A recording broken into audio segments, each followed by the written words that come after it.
Bonjour, bienvenue dans Un jour un manga, la nouvelle émission qui vous parle manga. Oui, parce qu'il y a des mangas sur originalcomics.fr, il y a des mangas, il y a des BD, il y a des toys, il y a des cartes Pokémon, il y a des DVD, il y a des Blu-ray, il y a plein de choses. C'est bizarre de tenir un manga parce que ça prend moins de place qu'un comics. Et aujourd'hui, je vais vous parler d'un manga que j'attendais parce que moi je suis un vieux et je lis des mangas de vieux et je lis Dragon Ball parce que Dragon Ball, j'ai adoré regarder Dragon Ball dans le club Dorothée quand j'étais gosse et quand j'étais à la fin au début de l'adolescence. J'ai complètement adoré Dragon Ball, Dragon Ball Z. J'étais piqué à ça. J'ai adoré l'animé à la télé. J'ai adoré les versions papier chez Glénat. J'ai adoré les différentes éditions. J'ai la Perfect Edition par exemple. Donc dans un format moins cher et moins perfect. Sachez que Glénat donc nous sort la suite Dragon Ball Super tome 1. Ça s'appelle Les Guerriers de l'Univers 6 puisque les Guerriers de l'Univers 6 vont venir attaquer la Terre. Et je vais vous en parler. Donc je suis ravi déjà parce que je suis un fan de cette série depuis très longtemps. Elle m'a accompagné presque tout au long de ma vie. J'adore Sangoku, j'adore Sangohan, Sangoten, Yamcha et surtout Krillin. J'adore Krillin, j'ai plusieurs figurines de Krillin, je suis un énorme fan. Alors ça coûte moins de 7 €, c'est un format manga normal, d'une taille somme toute plutôt honnête. Je lis très peu de mangas parce que je me suis un petit peu désintéressé du format et j'ai du mal aujourd'hui j'ai du mal à en lire et j'ai eu du mal à lire celui-là, à me plonger dedans parce que la narration n'est pas tout à fait la même. Déjà ça se lit comme vous le savez dans l'autre sens et donc du coup il a fallu se remettre un petit peu dedans et puis voilà. Alors j'avais une forte appréhension parce que il paraît que l'animé que je n'ai pas vu était très mauvais en tout cas au début et ça s'est un peu amélioré après et que il y avait notamment certaines séquences en termes d'animation qui étaient catastrophiques parce qu'ils produisent un épisode par semaine et je crois que ça a été un petit peu c'était un petit peu difficile pour tous les amoureux de la série. On m'a dit aussi avant de lire ça que la version papier était bien meilleure, donc je n'ai pas vu l'animé. Je peux vous dire que, en tout cas, elle tient ses promesses. Pourquoi Akira Toriyama est crédité à l'histoire, mais je crois qu'il est plutôt consultant il écrit les grandes lignes. Et c'est un nouvel artiste qui s'appelle Toyotaro qui dessine et donc qui nous raconte cette histoire absolument géniale puisque graphiquement ça ressemble, on dirait, du Akira Toriyama.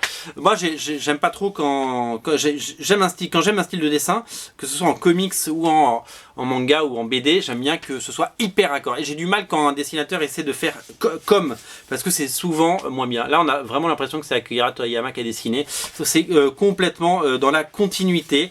Voilà, donc on ouvre les pages et on voit un Sangoku qui vit à la campagne, agriculteur, qui cultive son champ et on découvre également, donc il est avec Sangoten, son fils, et donc il a la visite notamment de Mister Satan, qui est Monsieur Satan, et qui lui dit j'ai gagné de l'argent parce que j'ai sauvé la planète et je vais maintenant te le donner. Mais Sangoku ne rêve que de s'entraîner avec Maître Kaio, et donc du coup il va accepter l'argent. De l'autre côté de l'univers, il y a un espèce de grand chat, j'ai pas retenu son nom, je l'ai lu tout à l'heure, mais je l'ai pas retenu parce que c'est plein de noms à découvrir, qui va de planète en planète et qui bouffe tout et qui casse tout, et donc il est encore plus fort que Freezer, il est encore plus fort que Boo, c'est le plus fort de tous, et donc du coup il va arriver sur Terre, et puis du coup ça va être le début de l'histoire, et ça va être un affrontement avec un Sangoku qui à chaque fois est de plus en plus fort, mais qui trouve à chaque fois un ennemi de plus en plus fort. Alors qu'est-ce qu'on peut penser de cette série?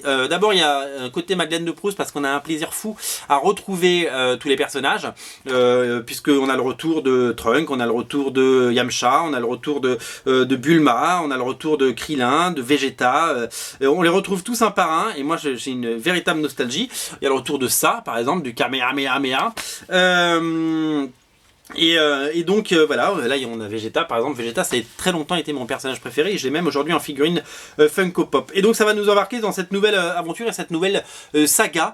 Et voilà, donc moi je prends plaisir à redécouvrir cet univers et surtout à replonger dedans. Ce que j'ai aimé là-dedans, c'est non seulement que c'est hyper bien fait, très bien dessiné, très bien réalisé, très bien mis en scène, très bien on est complètement dans l'univers, dans les codes de Dragon Ball, et on retrouve le côté complètement farfelu farfelus, avec des dialogues improbables, le côté très japonais dans le sens où ils n'ont pas la même façon de raconter l'histoire, où ils n'ont pas la même approche de l'humour, et cet humour complètement loufoque, on pourrait le dire, de Dragon Ball, qui a caractérisé la série de ses débuts à la fin, et même si quand c'est devenu, en tout cas dans le dessin animé Dragon Ball Z, c'est devenu un peu plus sérieux, un peu moins débile, et je sais que moi j'aimais beaucoup ce côté humoristique des débuts, et on retrouve là-dedans, c'est très drôle, il y a beaucoup de gags, et voilà, c'est une formidable découverte. En tout cas, la série tient ses promesses. Dragon Ball Super, ben c'est un vrai, ben c'est super.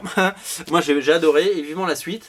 Bravo à Glénat de nous proposer ça, ça coûte moins de 7 €, c'est disponible sur originalcomics.fr et chez tous les libraires bien entendu, mais prenez-le sur originalcomics.fr parce qu'on a un beau rayon manga, on a aussi du Dragon Ball, on a du Ghost in the Shell, on a du Gun, on a voilà, le rayon grandit de jour en jour, c'est le moment de se faire plaisir, allez dans ce rayon manga, je mets le lien dans le descriptif de la vidéo. Voilà, c'est tout pour aujourd'hui, c'était une première émission de manga, j'espère qu'il y en aura d'autres, salut.